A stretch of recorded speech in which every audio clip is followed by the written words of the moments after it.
Hola chicos, it's Miss Allen again.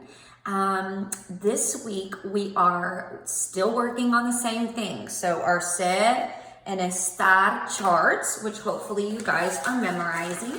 We should already know our Ser one. Soy, eres, es, somos, son. And Estar, we should be learning estoy, estás, está, estamos, están. Now last week we learned that because they both mean the same thing, that there's rules on when you use one and rules on when you use the other. We learned last week that for estar, we use estoy for I am instead of soy for I am when we're talking about our health and when we're talking about where things are located. People, places, wherever somebody's located.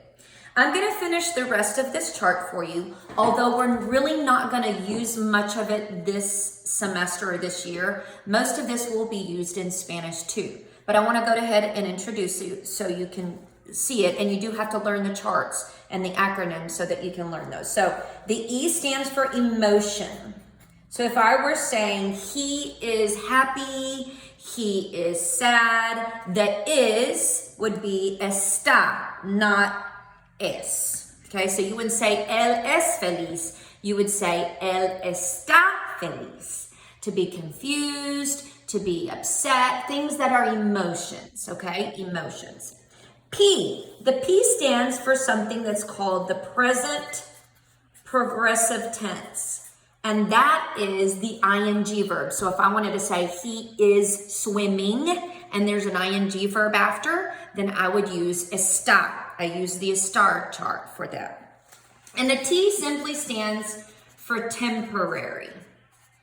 This is a fail-safe, okay? So when none of the rest of these work, I think to myself, okay, is this something that's temporary or is it something that's permanent? And 90% of the time, this can help you out to figure if it's ser or estar. So lean in there, Joel, you got a good view of those? Okay, all right. So this week, we're gonna work on not only memorizing this, but we're gonna start working over here. So for ser, the D stands for date. And like I said, a lot of these you guys have already been using, you just didn't realize what you were doing. So like if I'm saying today is September 6th, I say hoy es el 6 de septiembre. I don't say hoy está el 6 de septiembre. So for saying the date or the day, like hoy es martes, today is Tuesday, not hoy está martes. I say hoy es martes, right? So for the date. The O, the first O, stands for occupation.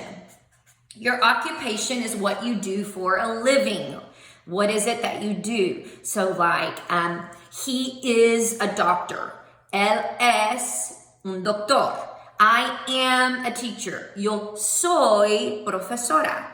You are a student. Tú eres un estudiante. Okay, so we use the ser chart for date, for occupation. One more this week, and that's going to be characteristics. Characteristics.